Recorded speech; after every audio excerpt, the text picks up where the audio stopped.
Hey, everybody. So, as you can probably tell from my voice, I am from the United States, more specifically New York City. In general, I apologize for my country, and that'll be all I'll say. But I am here to talk to you about this fancy little thing called npm. How many people here know what npm is? How many people here have npm installed today? Bold over conference Wi-Fi for sure. But yeah, so this presentation is going to have a lot of information. I got extremely excited that I had 40 minutes and packed in a ton. It's 103 slides, but 15 minutes ago it was 120, so we'll see how we do. But if you want to reference this, this is where these slides are. This is just a GitHub repo. So if you're one of those people who sees like a typo on a slide or has a question and just like can't handle like not dealing with it right away, PR is welcome. Just pull out your computer, and I'm super into that. So yeah, my name is Ashley Williams. I am AG Dubs most of the places on Twitter. You can follow me, but I don't necessarily recommend it. I tweet too much. But I work at this little company called NPM. And while a lot of people know what NPM is, they don't actually realize it's a company. So I'm going to take this moment to say that, yes, we sell stuff. So if you have money, you can give it to us. And we'll use it to keep the registry running. Because part of the reason npm became a company was to make sure that the registry was always going to be public, free, and available as a community resource. That's the main goal. We certainly are not making millions of dollars yet. So 23 humans work at npm, which is probably a lot smaller than you may have expected. 13 of them are engineers. And for that command line resource that you all use so much, there are only 2 engineers on it. And just FYI, they're both women, which is super cool. But you'll often hear us refer to ourselves as humans and sometimes wombats, which is what this weird creature right here is. And if you want to know the story behind it, it's because one day, very early on in the company, somebody took the npm logo and twisted it upside down, and it read WDU. And Raquel Velez, the first web engineer at npm, went, Wombat Developers Union, obviously. And so the npm Wombat was born. So if you've ever wondered about that, that's what that's all about. And if you want some stickers, I do have some, so come find me at some point. Yeah, I've got stickers. Cool. All right, so I am a services and ops engineer at npm, and in order to understand what that actually means, you have to have a better idea of kind of what npm does. So we have 3 basic things that we are working on at npm, and I say basic, but they're hardly that. We have the CLI tool, which is what you're typing npm install with, but then we have the registry, which is the thing where you fetch all the packages from, and then fundamentally we have our website, which is where you can search stuff and read all of those fantastic readmes. I primarily work on the registry, but all of these things are cool. I think they're all pretty neat. All right, so the registry is particularly cool, and it's fun to do ops on, because you want to talk about web scale. npm is web scale. Over the last year, 70 billion packages were downloaded. That's a lot. And what's not clear from that number is that we've been ramping up pretty heavily since 2013 when the registry started. So we're actually averaging about 2 billion downloads a week, which is a lot of downloads. And trust me, it's difficult to keep all of that stuff up and running. But today, I am going to talk about some neat stuff in npm. So clearly, if we have about 2 billion downloads every week, people know npm install. Clearly, 2 billion times they're running it. But today, I want to talk about the stuff that not everybody knows. Now, you might know some of this stuff in here, but my goal is, by the end of this presentation, that you've got 1 or 2, at least, tips or tricks to get your workflow, like, exponentially better than it is right now. Because I can guarantee you that there's something in here that you have not heard before. All right, so the first thing I like to start off with is, you know npm install, but do you know npm isn't all? So it turns out that this actually also works. This is a typo that was built in, because originally when Isaac wrote the CLI for himself as a side college project, this was a typo he made often. People on the internet like to get either excited or angry about this, depending on like their opinions. So very polarizing topic right here. All right, so one of the reasons that that works, though, is we actually have a lot of shortcuts in the npm command line tool.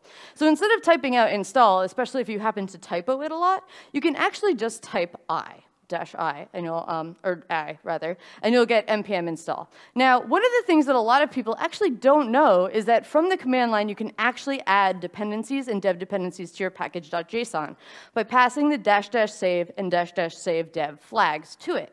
Now, I'd say I see like maybe 50% of people using this, but those 50% actually don't realize that they're wasting time, because as programmers, we don't like typing. You can actually just type that and save yourself a whole bunch of effort. So the -S and -D. FYI, the capital letters matter. I had somebody tweet this out once and didn't capitalize. Does something different, don't do it. Anyway, so this is a quick way to save yourself some time. All right, so when we're talking about installing stuff, we're going to be thinking about our dev dependency tree quite a bit. Now, if you were used to npm version 2 and older, you might have been used to having your node modules folder. That top level would show exactly what your primary dependencies were. But ever since we reworked the installation algorithm for version 3 and on, FYI, we're on version 4 now, if you didn't know. It's kind of hard to know exactly what your primary dependencies are.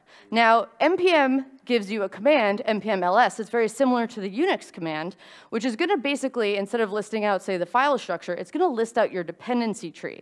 And so if you want to just see those primary dependencies, you can pass this depth flag to it. And when you set it to 0, it's going to show just the primary dependencies that are in your package.json.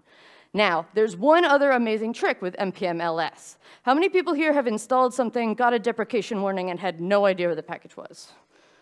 All right, it's okay. I'm not going to try and shame you. I know it's happened. I know Minimatch changed the version, deprecated something. If you want to be able to find out where that transitive dependency is, you can type npm-ls and then the name of the package, and it will show you just the specific part of the dependency tree that includes that package, so you're able to track it down. Now, if it's a dependency that's a transitive dependency 20 layers deep, you might not be able to do much about it, but at least you'll know where it's coming from. All right. So speaking of dependency trees, this is one of my favorite least known commands from the npm CLI, which is npm-prune. How many people know npm-prune? A couple people. So the nice thing, I run npm-prune every time I check out master and pull it back down. And what it's going to do is it's going to look at your package.json, figure out what packages you need, and then if you have anything in that node modules folder that you don't need, it's going to get rid of them. In addition, it also is going to reorganize those dependencies into the most efficient dependency tree. So it's just a great little maintenance thing to keep your local node modules directory nice and clean. Especially if you're using the interactive install command, it can get a little gnarly. So running this all the time is a really good move. All right. So when we talk about installing, inevitably I get the question, is there a global cache? Why doesn't npm install from cache? At the very end of this presentation, it's a good reason to stay, I'm going to tell you a little bit more about some cool stuff regarding that. But it does turn out that you do have a local global cache in your machine. It's in the .npm directory. Usually it's going to be inside your user directory. I can't tell you because it depends on what operating system you have and how you installed Node, especially if you're using a version manager, which I recommend. If you're not using a Node version manager, do it. Now, the thing that people want to know about the cache is, I want to install from cache. I get it. I also want to install from cache. But you can't necessarily install from this because NPM cares about being correct a lot. So it's always going to check the network. It's going to go back up to the registry and make sure that you have the best thing possible that's going to satisfy the semver ranges you have in your package.json. But there's a small little workaround to that. So don't get too excited yet, but you can kind of cheat right now with npm4, and you can also do this with npm3, and you can pass this cache min flag to the npm install command, and you pass it this absurdly large number, 9999999. I don't even know if I said number 9s right, but who knows. And this is going to pretty much install directly from cache. Now, the trick here is that it may still hit the network depending on if you have certain changes, but it will definitely be faster, and it will be installing things from that global cache. So it's not entirely offline, but it's very, very close. Now, I used to give this presentation, and people would take pictures of this, and they would tweet it, and they'd be like, it's real. And I had to be like, no, sorry, it's not real. However, very, very soon, it will be real, and that is very exciting to me. So we'll talk about that more in a little bit. All right. Now, if you want to be able to install completely offline right now, I can actually dive into a couple of CLI arguments that you might not know about that kind of reveal a little bit about how npm publish works. So if you want to be able to install something, you obviously usually type npm install and then the package name. But it turns out that the install command can take lots of different arguments. In fact, it can take a direct tarball of any files that you throw in there, as long as it has a package.json.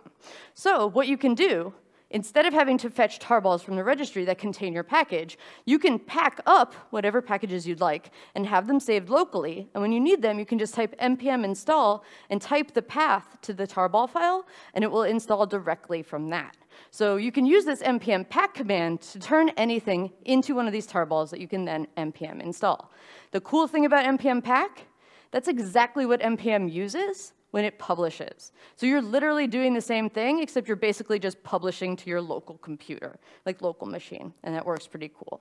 Now, unfortunately, npm pack isn't going to pack up any of the dependencies of whatever you're packing. Because fundamentally, when you publish a package to the registry, you don't want to also publish, all 5 million packages are also depending on. The registry just couldn't fit all of that. However, if you do want to be able to package up the dependencies of your project as well, you can use a key in your package.json called bundle dependencies. Fundamentally, this just vendors the stuff that you're going to use. So if you happen to be manually vendoring packages, you don't have to. You can just use this. This is a faster way. And so, but what you do is you list these all the same way you would list them as dependencies, and it's just going to pack that right in when you run npm pack. So it's basically a built-in way to vendor using npm. Now, speaking of dependencies, there's a lot of different types of dependencies in npm, and a lot of people don't really get what they all are. So quickly, I'm just going to try and run through all of these for you. So in the kind of scheme of things, like dependencies is one of those things that everybody kind of knows.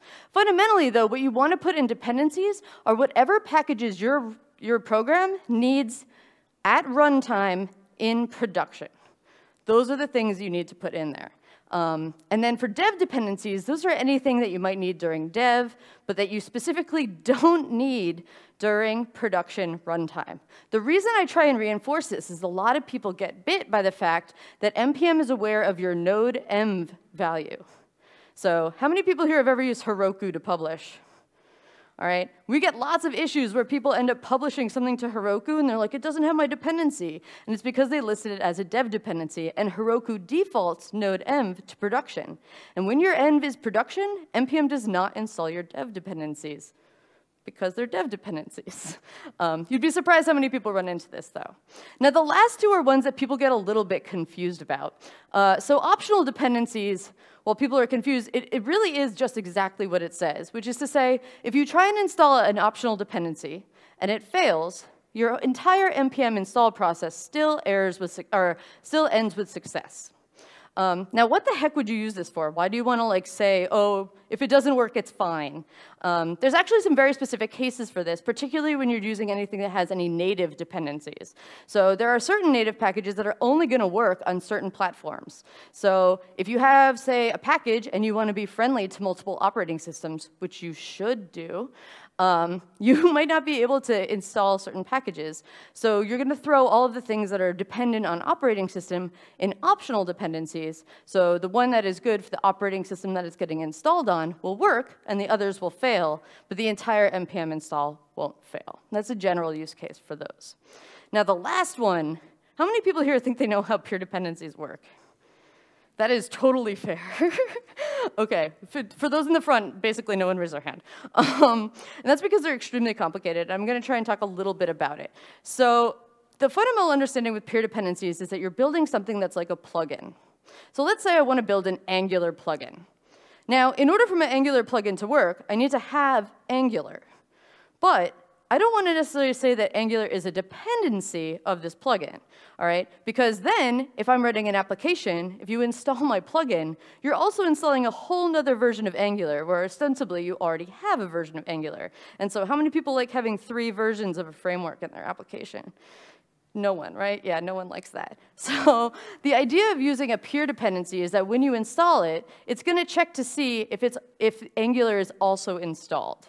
So it's not that Angular is a dependency of it, but that you need to use them at the same time. So they both need to be dependencies together. How many people have seen peer dependency unmet errors? All right, yeah, they're very common. So pretty much that error happens because between the change in npm 2 and npm 3, npm stopped automatically installing your peer dependency. Pretty much it was like, you need this on the side, but like I'm not going to install it for you. Pretty much because it wants to give you the power to pick the version that you want. And so if you see that, all you need to do is install the thing that it says it doesn't have. It's amazing. It's a bad error message among many bad error messages. But again, I hopefully can help solve that for y'all. But that's what a peer dependency is. All right, so moving on, when we talk about dependencies, we talk about wanting to be able to rely on them. So how many people here have heard of npm shrinkwrap? Keep your hand up if you like it. Yeah. Okay, so I'm also going to be talking about some changes to shrinkwrap coming up soon. But for those of you who don't know, shrinkwrap is basically npm's version of what's called a lock file. Where basically, yeah, this is an amazing GIF. I leave this up here just so if you don't want to listen to me, just look at this weird thing. I don't even know what's going on. But basically, it's going to be a way to keep track of the exact same version of the package that you're using locally will be used wherever else you use that application, whenever you npm install. You want to basically lock down your versions. Now, your first question might be, what, the package.json doesn't do that? No. It's a package.json, if you, like, say, pull something down from Git, you know, npm install, then 3 days later, your friend does it. If somebody published some of those dependencies since then, those things are going to change. So if you don't want those to change, and it's reasonable not to, you're going to want to use something like npm shrinkwrap. All right, so npm shrinkwrap used to be kind of a pain in the butt because anytime you installed anything, you had to run shrinkwrap again. And so with npm 3, once you were able to pass these save dev and save flags to the install command, it was also going to update your shrinkwrap for you. So that's a little bit nicer to fix the ergonomics. That being said, we have some major plans for fixing shrinkwrap coming up that I'll talk about in a little bit. Now, a lot of people often ask, you know, why isn't the lock file a fundamental feature? Why isn't it default, right? So if you use Yarn, it has a lock file by default. If you use something like Bundler for Ruby, it's going to have a lock file. And it's because from very early on, npm has been built on this idea of semver. All right, we've really believed in it. And it's because fundamentally, npm was built for people writing packages in Node, not writing applications, and certainly not writing front-end applications. And so we believe in this idea of semver, and fundamentally this is one of the reasons why the npm ecosystem has grown so big. We are the largest package ecosystem in, I guess, the universe, unless aliens have package managers, by like threefold. It's significantly large, and it's because of this bet on semver. And so we love semver so much that we have some tools around it that a lot of people don't know about. So first off, we have a semver calculator at semver.npm.js.com, which when you look up a package, it's going to list every single version that's published of that package, and then you can type in a range, and it will tell you the ones that it will match on. So this is a great way to get more familiar with semver ranges if you want to practice them. It's also a great place just to see all the versions of packages. Now, people go to this page all the time, and they go, there's a bug. Why does it go from 3.6.0 to 1.0.2?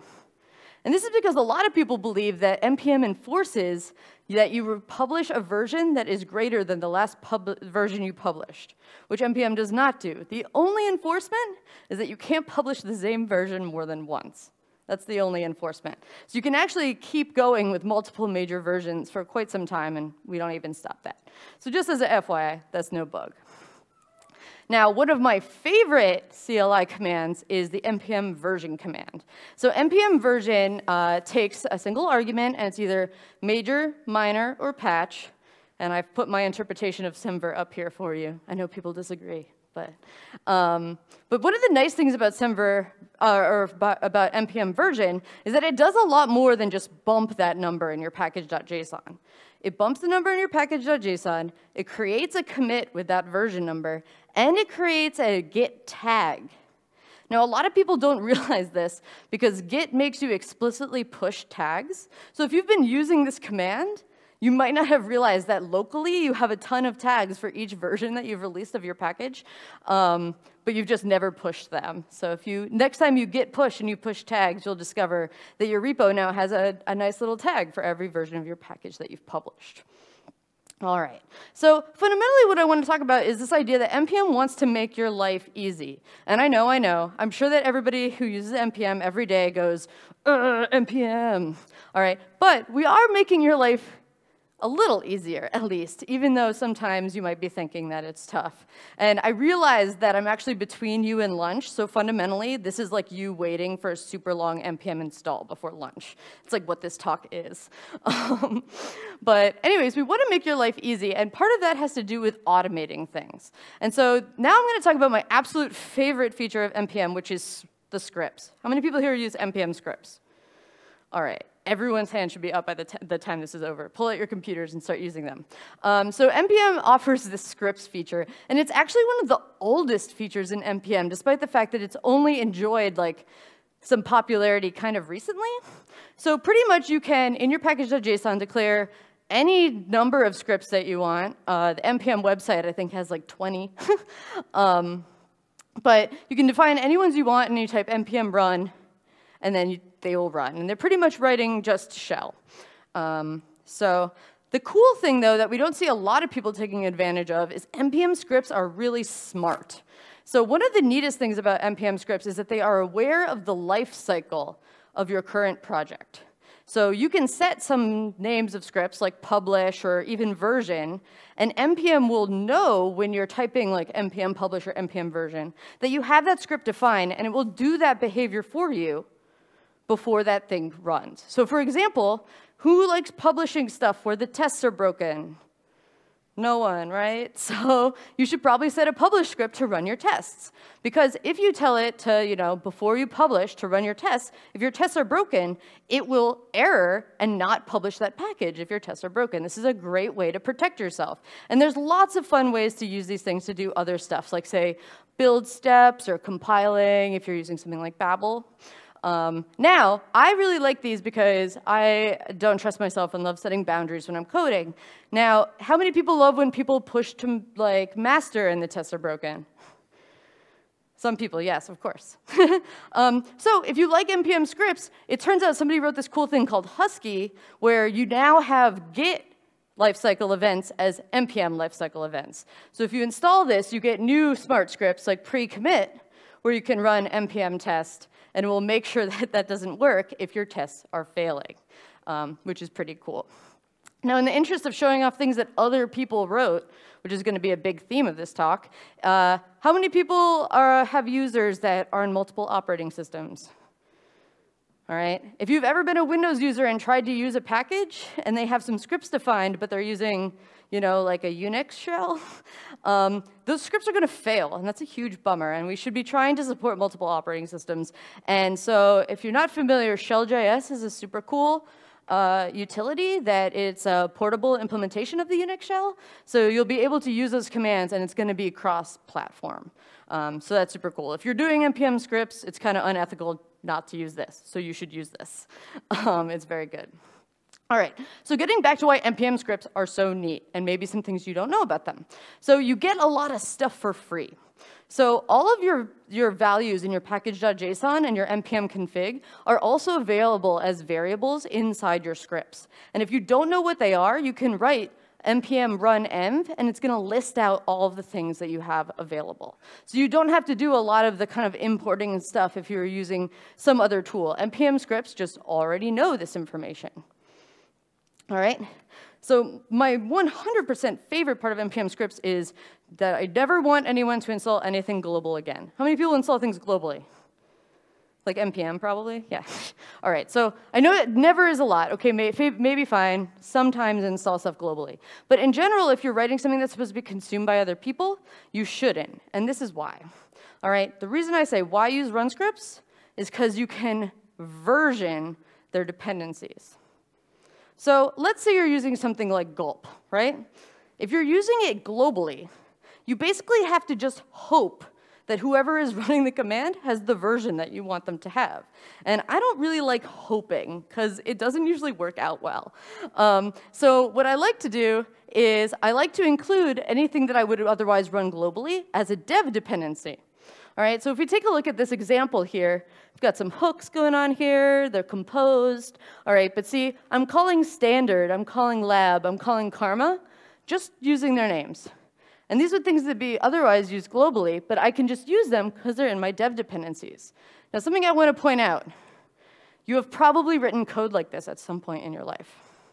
All right? A lot of people will actually hard code into the node modules directory. So I want to warn you, don't ever do that, because you can't trust that directory structure. That directory structure is different than the dependency tree, and so you don't ever want to be hard coding that path. But I can tell you right now in scripts, you just don't have to, because if it's in the bin, all right, it's going to be made available in the application bin. So you can just write that, and you don't have to write node modules at all, which is super fun. All right, so cute dog brick, that was a lot of information. Whew, I don't think it's good. All right, so we just talked a lot about installing, and now I want to talk about publishing a bit. All right, so we had an NPM camp like last summer, and one of the people who presented said that his students once asked him, how did you get permission to publish a module on NPM? And it's kind of funny, but it's also true, because when we look at our user base, only 1% of people actually publish to the NPM registry. Who here has published a package? All right, so hopefully I'll encourage you to publish by the end of this. All right, so we actually see a fair number of publishes per week, and it continues to go up. All right, we see around 40,000 publishes a week, and out of that, around 5,000 of them are new packages.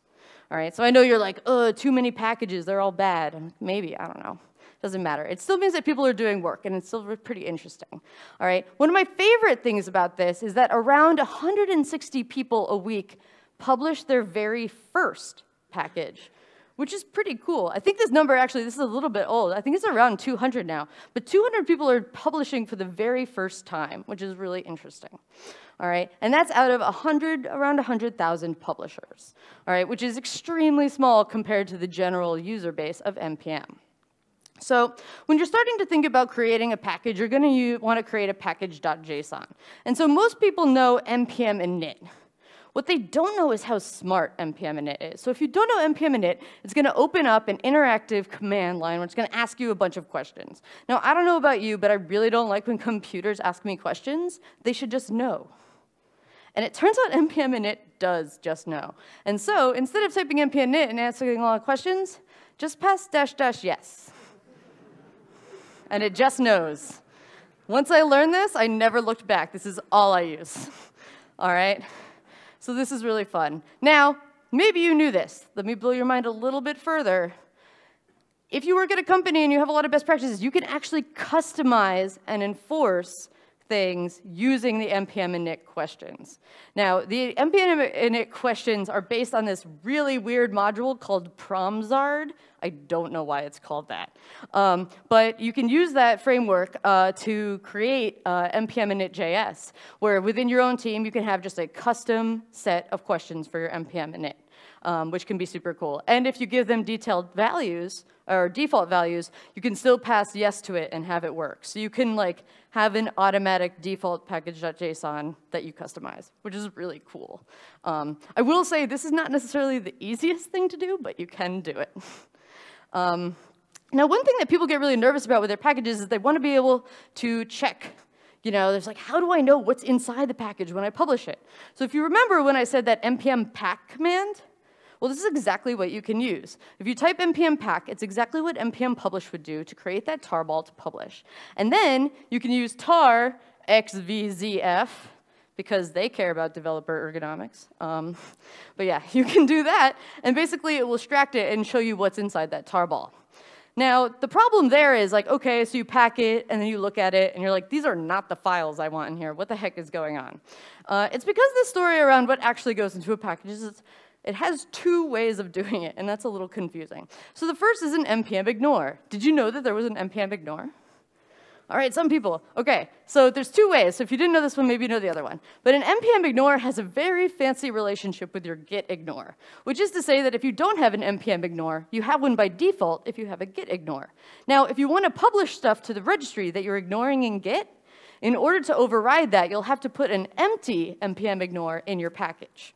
And despite how much you might try, you can't ignore some things, like a package.json or your README.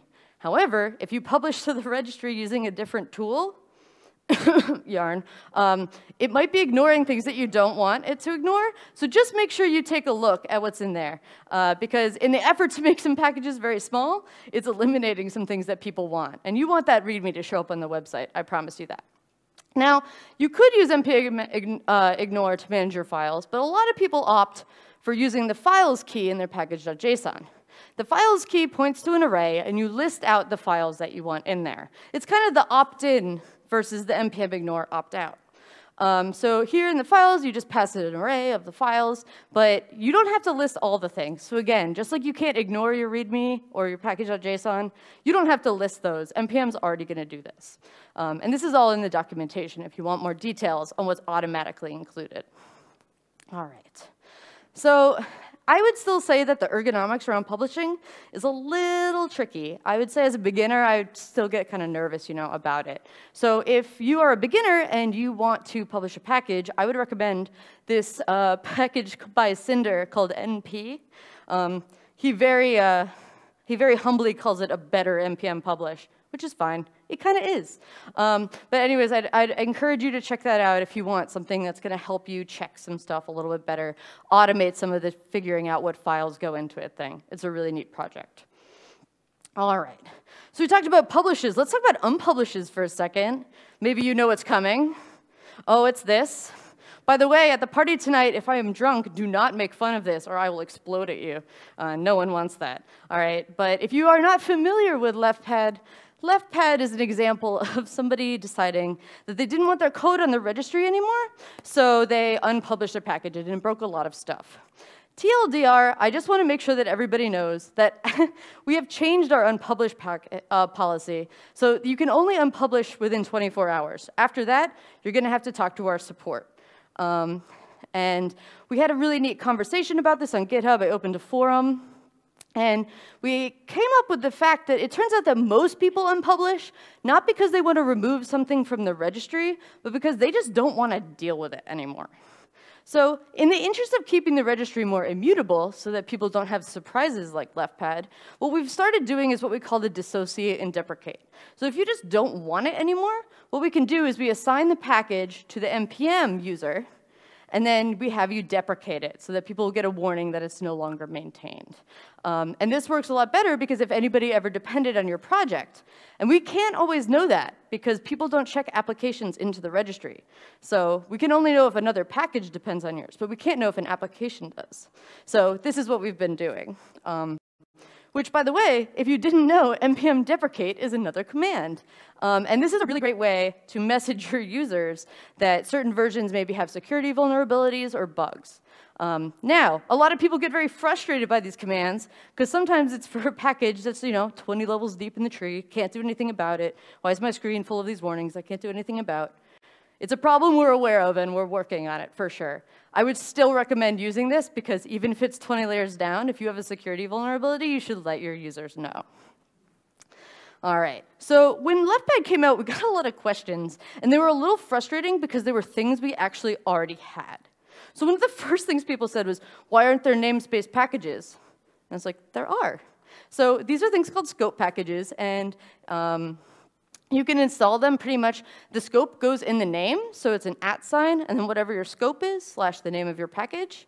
And all scope packages actually default to private, but what a lot of people don't know is that you can just publish them publicly, and then you don't have to pay for it. You have to pay for private packages. You gotta make money somehow. But anyways, if you pass -- access public, you're gonna be able to publish those already.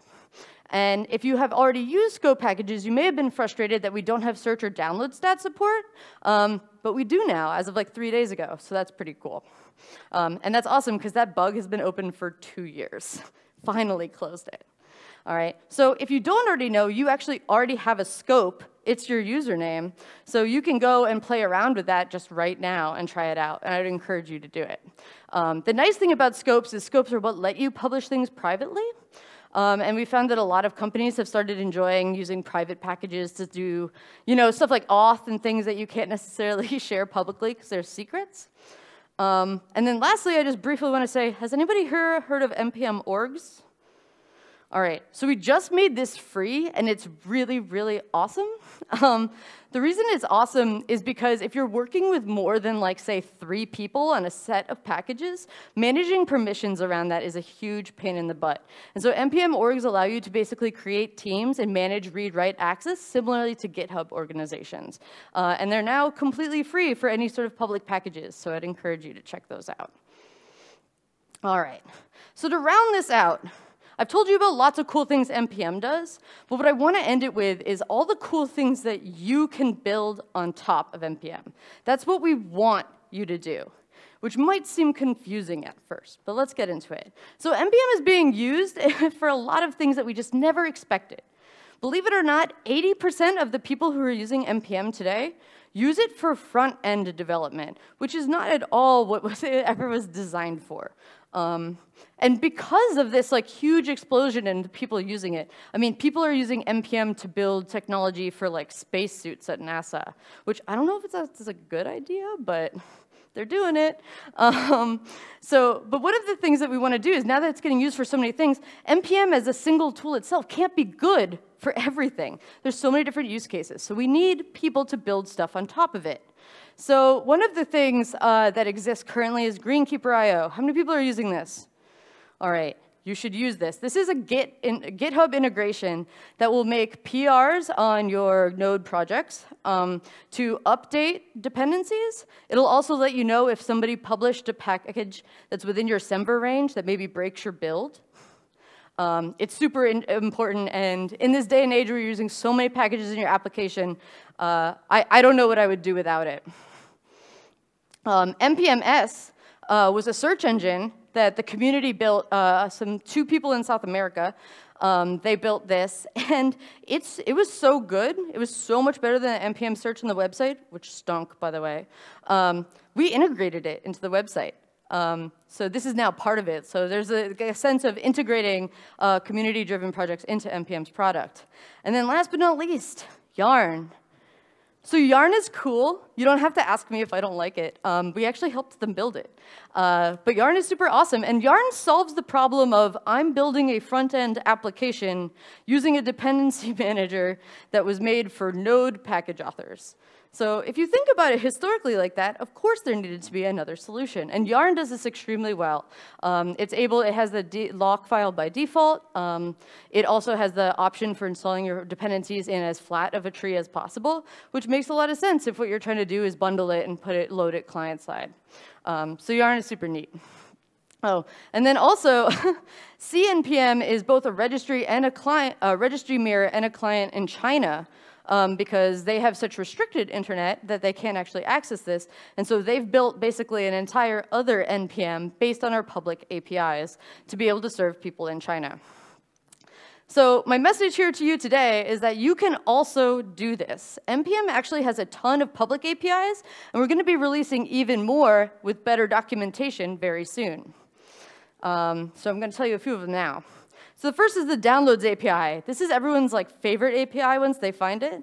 There's a bot that every week will hit this API asking for the package downloads of every package in the registry from 2010 to 2019, and I have to manually go in and close those requests. I don't know, robots are weird. But you can use our downloads API to get all sorts of information, point values, ranges, and you can also do bulk queries, and all of this documentation is here. If you want to know where all of this stuff is, I've cited everything at the bottom, so don't worry about it. Also, the search API, so we integrated npm-s, and we created a public endpoint. So if for any reason you want to have npm search on your website, or you want to do something fun with it, you can make a call to this public endpoint. Now, the most fun thing, and this is the information that everybody always wants, is they want the package information. So what I want to tell you today is, it turns out that getting all the package data for all the packages in the registry actually isn't all that hard. It just takes a long time because there's a lot of them. So there's this endpoint called replicate.npm.js.com, and people will use this to replicate the registry locally for themselves if they want. But you can also use this to use any sort of information you want about the packages in the registry. So the way you would do this is you write something called a follower, where basically what's happening is every time a change happens to a package on the registry, it'll push out an event. And so you can write this follower that responds to each one of those events. And the cool thing is you can do it in 22 lines right there. Just 22 lines of node. So all this does is going to log that change information to the console, but you can do any sort of manipulation. One of the first things I wrote was a follower to find out how many times people curse in their readmes. The answer is a lot. But you can access any of that information, and you can do it here. I wrote a tutorial if you want to figure out how to do that. Also, as an aside, if you want to write it in Rust, I also wrote one in Rust, so you can play around with that. So mix Node and Rust together, super fun. The other cool thing that we have that you might not know about is that we offer webhooks. So similar to where we have like Git webhooks, NPM also offers them. And so these are all the events that you can subscribe to. And basically, when you make a webhook, you're just going to say what package you want to watch and for what event, and then what the callback URL is. And then you can just run something whenever one of these events happen over the web. I wrote something called Captain Hook, which allows you to basically watch these events in your Slack. You could probably easily write one of these things for any one of your chat applications, but this can be really useful if you're very dependent on lots of different NPM packages.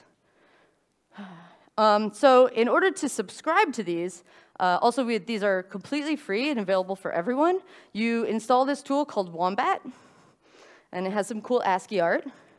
All right, and so you just, yes, you install it globally, but you install npm wombat, and then just to add a hook, you just type wombat hook add, your package, your URL, and your application secret, and you're ready to go.